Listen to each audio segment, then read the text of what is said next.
What's going on YouTube? All right, guys. So firstly, I just want to thank everyone that's got involved with the channel, subscribing. If you're new to the channel, please head over and subscribe so you can get this daily intake of what it's like to be part of a trader's reality.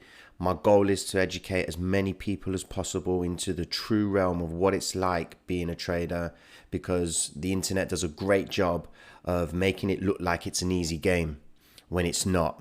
And the topics that I'll be talking about, they're going to be touching home with a lot of people, because at the end of the day, I need you guys to relate to this, because if I'm going to be putting up stuff where you can't relate to it, the only one thing you're going to do is just swipe to the next video.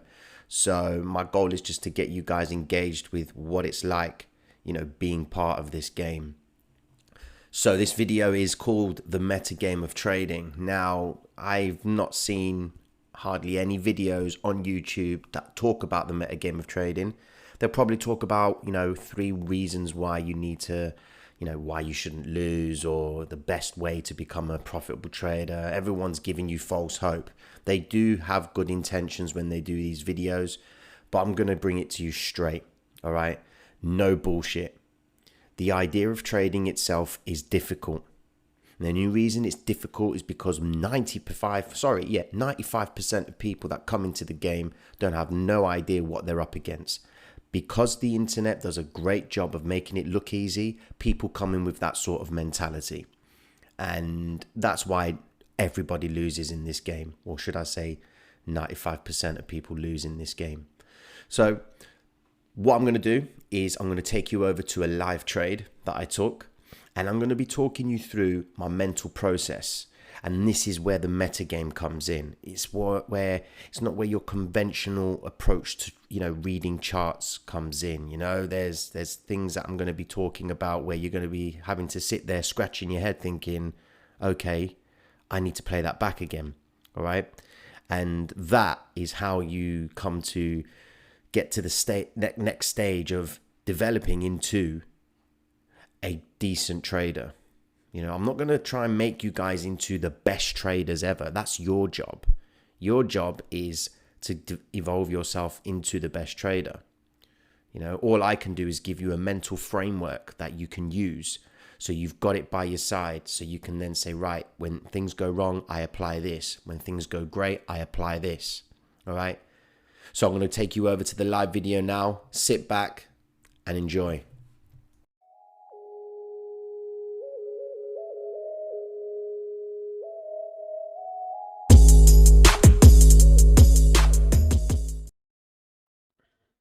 All right, guys, what's up? So this is the video that I want to be talking to you about, but in particular, this video is about the metagame of trading. I said to you earlier, not many people really talk about the metagame, and quite frankly, the metagame itself is where you get your edge from. It's where I come to understand about it. Now, this is a live trade that I took. You can see at the top here, this was a short that I took. I took it from the bounce of the range daily high and closed it down here. I'm not greedy when it comes to short taking profits. I'll take whatever's given to me because of how much time I have to trade. I've got the luxury of being able to enter and, leave as often as I wish, which then allows me to regulate my thinking in the sense where there will always be another trade for me to take. The problem that most new traders have is they feel like they have to get the home run at that point in time. Don't bother, guys. You're going to put yourself through so much stress if you try and aim for home runs when it comes to trading. All right. So why I'm doing this right now is so that I can get you guys onto a level of thinking when it comes to understanding what's going on behind price. I just done a couple of videos, live trades, where not live trades but live price action, and spoke about what dollar yen did yesterday and what it's done today. So I did it yesterday on Thursday. It was at 10 to 1 in the morning, so I was ready to trade the Asian session, and I spoke about why dollar yen made a run to the upside and why it's stuck in a range. Okay. And the preceding video to that is what happened after. So go check that out because it's in relation to this video as well. All right. So the metagame. What is the metagame? It's it's taking your level of thinking to the next level. Now, when I say next level, I'm not talking like having some ingenious way of thinking. It's stepping away from the conventional idea of what trading is presented as, and starting to think like, or should I say, be more aware of what market makers are doing. That's the metagame bit. Okay. Metagame is looking into the deeper aspect of whatever it is that you're looking into. All right. Thinking outside of the box and how we can apply it to trading. All right.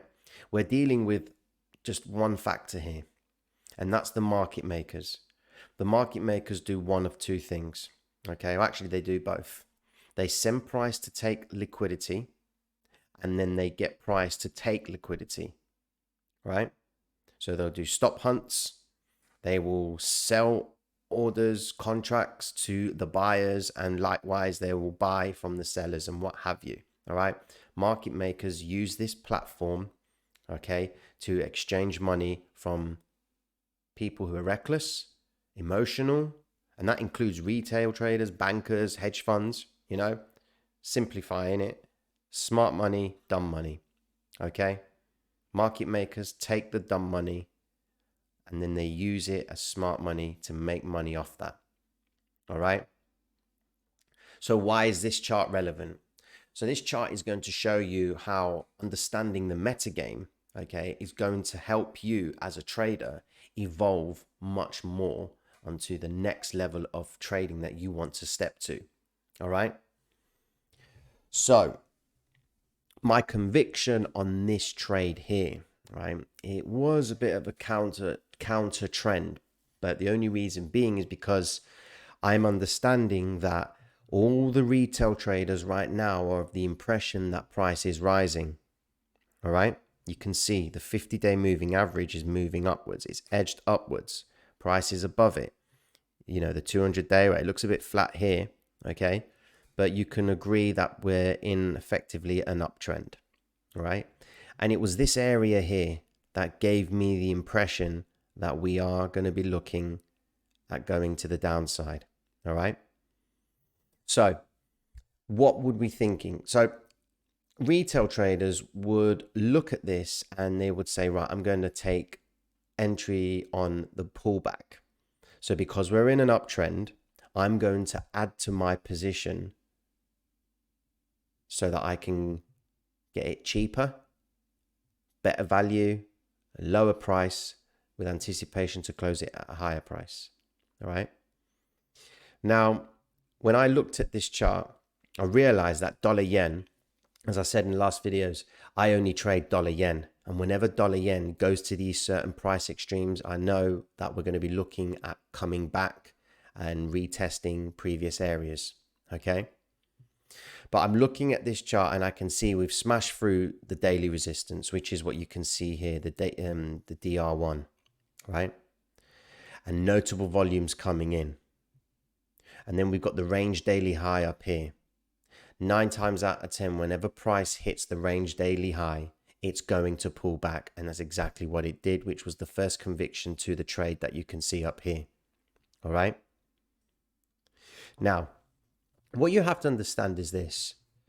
When you start trading, a lot of retail traders will look at what they see in front of them. Okay. And they will make their judgment on that. Now, all the great trading books say, trade what you see, trade what you see. Well, let's be honest. What if what you're looking at, you translate it wrong? Okay. That's trading what you see. If you see price going down, all right, and you enter short and then all of a sudden it starts to go back up, what have you done wrong? You've traded what you see, And it's a bit of a confusing concept because traders are going to be thinking, right, well, what did I do wrong? I am trading what I see. I see prices going down, so I'm going to enter short. And then before you know it, their stop loss gets hit and it goes in the opposite direction. What you have to look at when you're considering the metagame of trading, you have to think, what do the market makers want retail traders to think? You know? So when price is rising, as it has been doing here, right?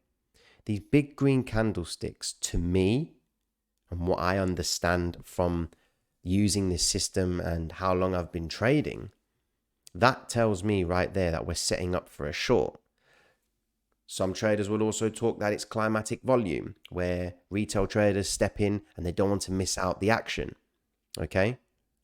Let's look at the volume at the bottom here. You can see these green candles, green volume bars here. Closed quite strong into the last candle. Decent volume. More volume, but it didn't close too high. Couldn't close at the top end of the candlestick. All right? That there was the sign for me that things were going to change. And then, of course, you have, as the conventional wisdom would say, you have a pin bar, doji, whatever you like to call it,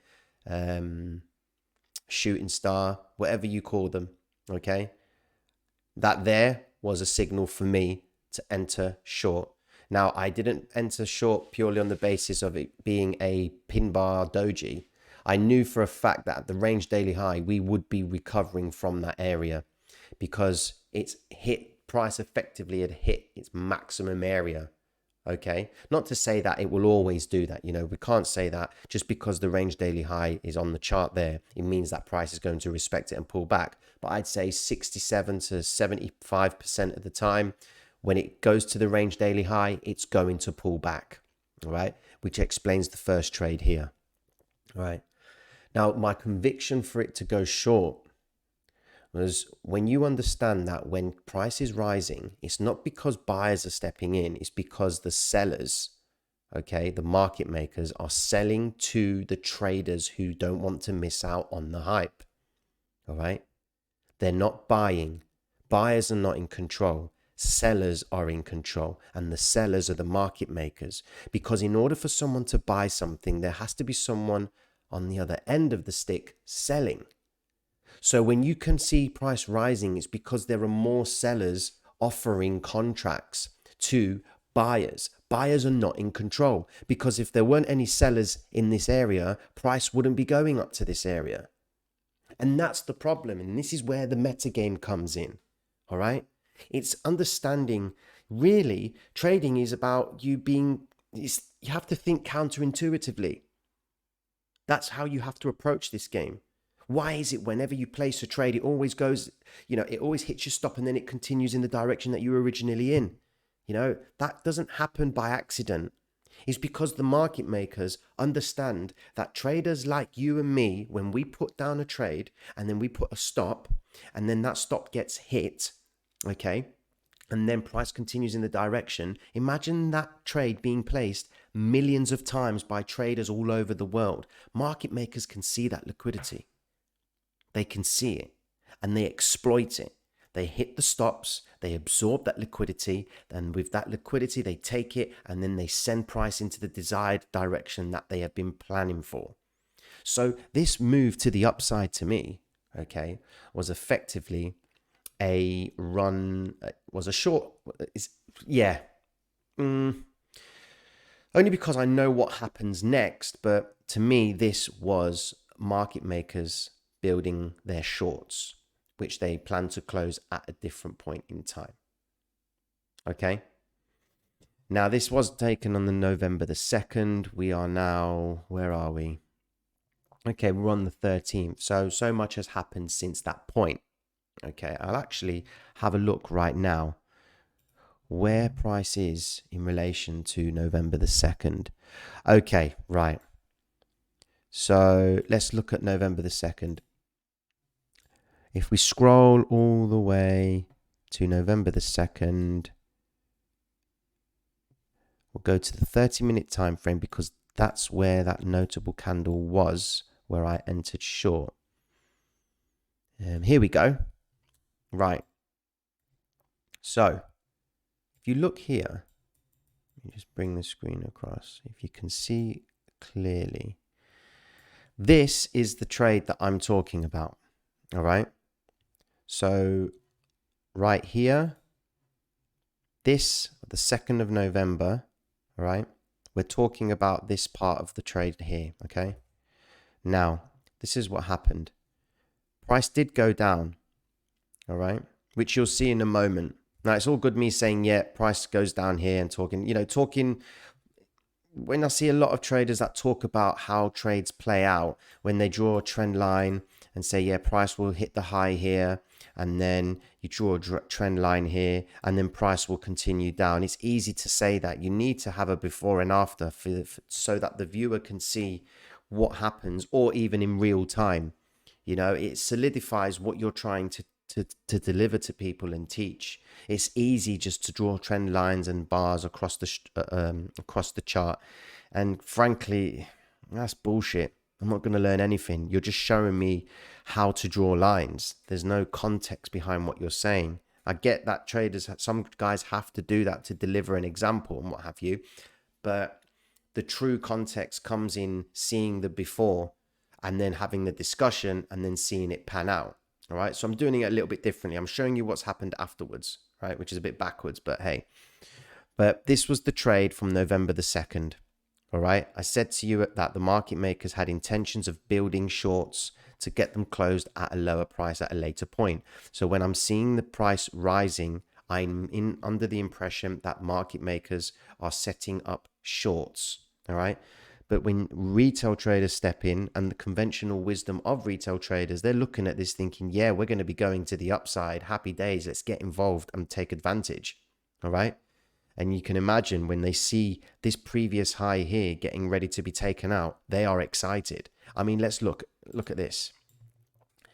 Let's take this high. It attempted to break out here, and then it broke out here, pulled back, and then continued to the upside. Could you imagine how many traders who saw that thought, right, yeah, we're on for a big run here because everything is stacked in our favor, and then they only managed to get 20 pip move? There are probably traders that put the house down in this area here because it took out the previous resistance, tried it there, and then the previous resistance became support. That old support and resistance element, yeah, that's for the retail traders to base their decisions on, so that the market makers can grab the liquidity from those traders who are operating on that impression that support becomes resistance, resistance becomes support. All right. It's a wild phenomenon, but it's there for the market makers to exploit. All right. Could you imagine how many traders have stepped into this area here when they know that previous high got took there, and it's coming up, support's coming in, and they've pumped all their money for it to only go down, back up, lower high, and then just sends price all the way down. Even down to here at this point here, those traders up here, they were so wrong and they got spunked out, right? And then even down here, even worse. Okay. So you can see what I'm saying about the metagame of trading is you have to be looking at price in such a way where you're thinking, hold on a second, what would the market makers be telling retail traders? What do they want them to do? Because the market makers can't move price and make it too obvious. Okay. They have to keep retail traders in the game, because market makers take the money from hedge funds, banks, governments. Okay. And then because there's so few of those entities, there's more retail traders. All right. And retail traders have the liquidity. So the market makers need to try their hardest to make sure that they grab as much of the liquidity as they can so that they can get their orders filled. All right. Here, these are big market maker movements right here. These big spikes to the upside. I mean, look at that. How is it that price can zoom to the upside and then go on to make nearly a 216 pip move to the downside? That's not because, we're out of an uptrend. It's because the market makers had intentions of going short a long time ago. These green candlesticks here are the market, and the blues are market makers building shorts at high prices and closing longs. We're not going to forget that, because they can do both at the same time. Remember, market makers' pockets are so deep, right? It's literally infinite funding, all right? So they build their shorts above key areas, okay, and get prices as high as they physically can where the liquidity takes them so that they can close them at a lower point later on. It's these sort of things that you need to be keeping an eye out for. All right. Let's go back to the trade here. All right. So I'm going to press play and we're going to see what actually happens with this trade. So this trade is live. I'll start doing some lines here. Let me fast forward it slightly where I drop down to. Okay, so let me pause it here. So my conviction was after I entered short on this trade here, okay, purely because it rejected the range daily high, okay. It came down, I closed the trade there. And because we were at the 50-day moving average, we had previously recovered the other shorts that were taken in this area here. So if you look to the right, you can see that these two candlesticks here had recovered the previous green candlestick right here. Now this green candlestick here was market makers getting shorts at higher prices with anticipation to close them lower at a later point. All right. And at the same time, they are closing longs as well. All right. So I entered short, I entered two positions. Yeah, two positions. And we zoomed out. This is the 5-minute time frame. I've got my alerts in play there just to make sure I'm paying attention. Drop down to the 1-minute time frame. I think I did. Yep. Let me just zoom in. Yeah. Okay, so here's the 1-minute time frame, right? Here we are. So looking down at the time, this is where the metagame comes in again. When you're looking at a lower time frame, all right, you're going in and looking at how moves develop. All right. For example, behind these candlesticks here, these big candlesticks here are the 15-minute time frame, okay, or the 30, right? And I use these to give me an inkling as to what's going on within the candle.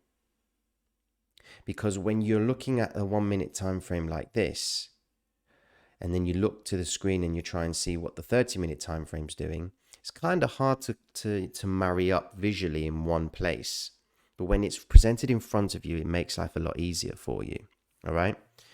So looking here, you can see that in this zone here, the pullback was the market makers making retail traders believe that we could continue back up to the upside, and it's an opportunity for us to add more to our position, which is why you can see this green candlestick here where price started changing hands quite often. It was to get the retail traders in the belief that, yeah, we could be continuing to the upside again. I don't want to miss out on this trend. All right. But now, because so many people use different indicators, different moving averages, all right, they may not have paid attention to the fact that the price was below the 50-day moving average. But then when you look at price on a higher time frame, so if you looked at it at that point in a higher time frame, you would have seen that price is above the moving averages. So the trend was up. So you see how market makers manipulate retail traders with various ways visually as well. So you could see from this candle here, you could tell at this point here, I'd say what? It's a 30-minute candle. Yeah, 30-minute time frame. You could see that halfway through into the candle, the weakness for it to go down to the downside started here. So it dropped, retrace, continuation to the downside. And that's where I placed my entry. Now, looking at the entry here, the reason why I made this entry, so I'm going to pause again. The reason why I placed this entry short is because we have to consider what were the market makers doing previously that's going to make the retail traders believe something else is happening. All right. So the market makers, you can see the green candles were building shorts at higher prices with anticipation to close them lower at a later point. All right. So that goes to the other thought. What is it that the market makers are doing that's going to try and induce the retail traders to come into the trade so that they can grab the liquidity? Your job is to follow the market makers' movements, and they make it very obvious simply via momentum and how price behaves at key notable areas. All right, look, we're at the range daily high, daily resistance. We're at 104,900 mark, just below a whole number and price hasn't managed to go any further, so you treat it as a very notable area, key notable area, okay? And then you base your trades off that basis. I've not spoken about bearish engulfing patterns. I've not mentioned candlesticks, flying, dojis, whatever you want. I only mentioned this pin bar here so that you guys can understand the reasoning for my trade at that point, which was taken up here. Okay, the reason why I took the trade is because price normally pulls away from the range daily high. I had no interest in thinking just because a pin bar was there. I was looking at the notable volume, which was this green candle here. It came in and didn't make any traction more to the upside. It's a climatic volume candle, so then I knew to go short and waited for confirmation, and then it went to the downside and I closed with profit. Okay, likewise with this trade here. So we're watching it now. It's broken the 200-day moving average, which you can see right here. Okay. And it's found support at the one. Here's an interesting one. You've got support at the 104,800 area. Okay. I pulled the chart. Let me just tidy that up for you. You can see the support there and you can see it there. All right. Watch what happens next. I'm just going to fast forward it. Do changing between screens. Oh, I'll start messing about. Sorry about this.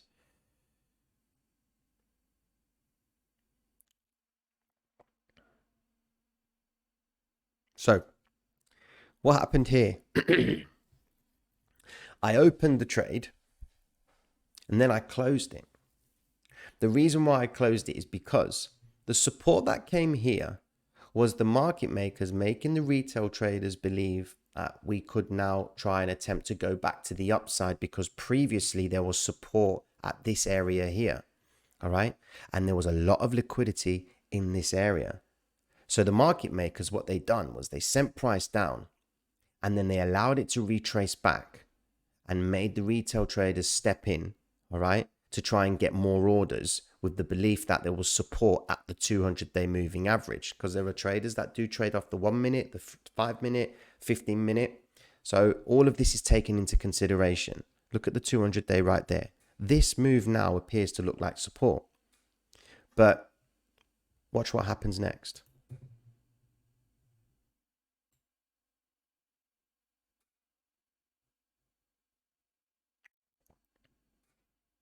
I opened more positions. Okay. I opened more positions because price got busy at the 50-day moving average and it still didn't make any traction further to the upside. Well, where have we seen this before? Where have we seen notable volume come into the market, which makes retail traders believe that price is going to go in the desired direction, so they get their orders filled in and then they put their stops in? Up here. Up here. You see what I mean? I'm not spoken about a single candlestick pattern. All I'm talking and looking at is what the market makers are doing at key areas. We've got a 50-day moving average, volumes coming into the market. This volume here is tick volume. How often does price exchange hands? Okay. And you can see it's happened several times here, right? But nothing came of it. Watch what happens next. I'm going to fast forward it.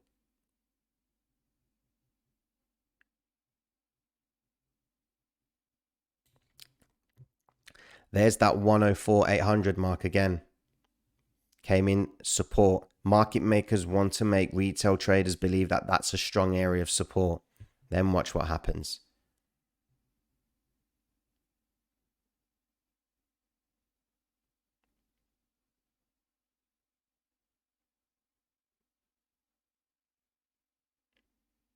Trailing slowly.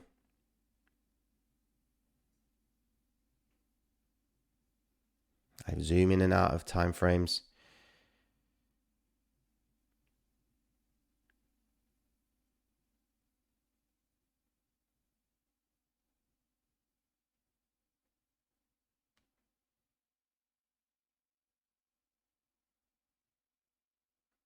Okay, so this is where I closed the trade. Right. If you look here, you can see that the market makers swang price back to the upside. If you can see it closely there, right? Making retail traders believe that the support that was there previously is now going to continue back to the upside. All right. And that's just not what happened. It continued all the way down to the downside. It absolutely crashed through.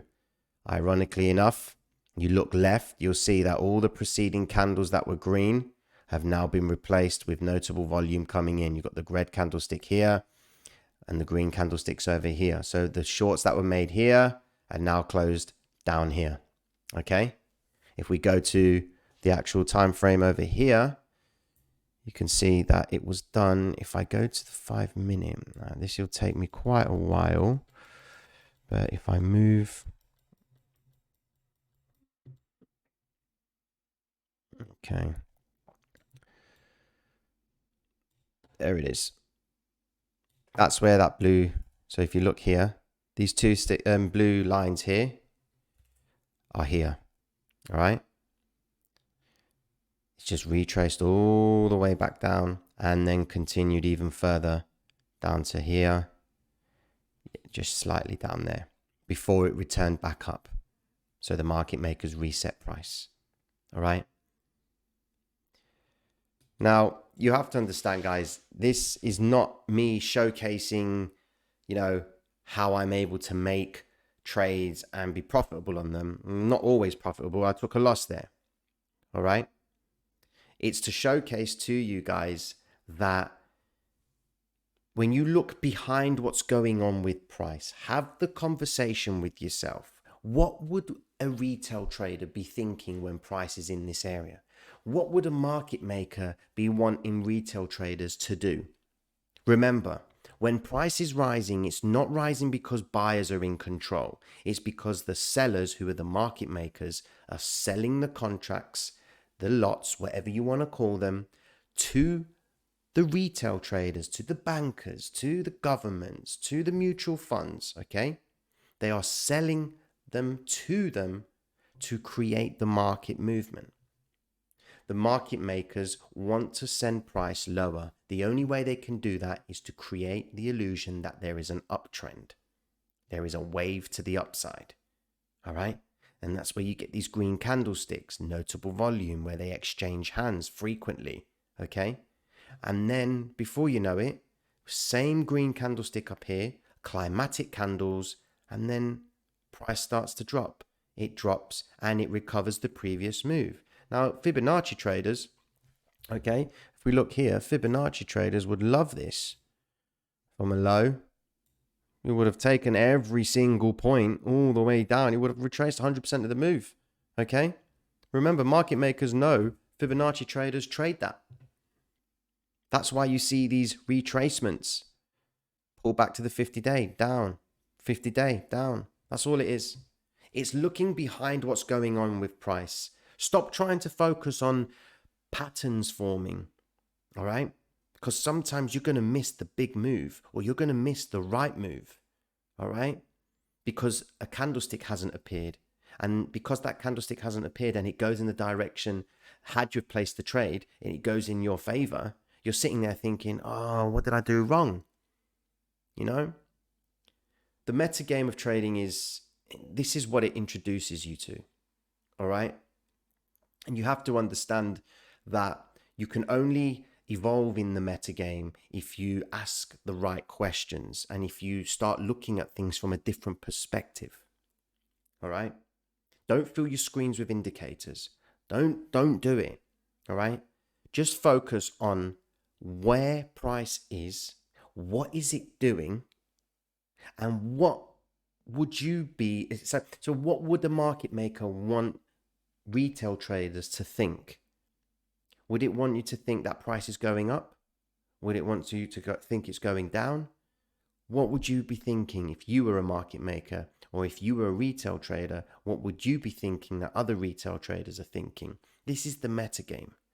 You know, it's thinking outside of the box. Because the reason why 95% of traders lose is because 95% of them do the same thing wrong. Right? And that's the market makers making retail traders do this. Now, this is not something that's come out of nowhere. This is because the practice of the market is the business. That's how it works. And if you come into this game with this understanding first, before you even place a trade, your trading will be different. Honestly, if I had my time again, I would focus on what the metagame is, the psychology of trading. You know, yeah, the psychology of trading is, you know, fear, emotions, and all of that kind of stuff. And you see it thrown about all the time. No one takes it that much seriously because they're not really looking into the deeper aspects of the psychology. We need to look at the psychology of the market, the psychology of traders at that point in time. What are market makers wanting retail traders to do? What are the retail traders going to do if price hits this area? Think about what others are doing and then ride the wave. You know, they say the trend is your friend. Follow the fucking trend. The trend is the behavior of retail traders. The trend is the behavior of market makers, the momentum. And that's one thing market makers can't hide. Raw truths to this game, guys. The trading itself, you know, I've been so pissed off with trading. So, you know, sometimes I just wanted to just stop and just not talk about trading and just completely eliminate it from my life. But I can't. And the reason I can't is because I'll be taking myself something away from me. I've been doing it too long, you know, and it tests me and it allows me to evolve as a person in my everyday as well. This game trading is about how you can evolve as a person because you do get to know yourself quite a bit. And now I've mentioned it. I've had long, tiresome conversations with myself, asking myself, why?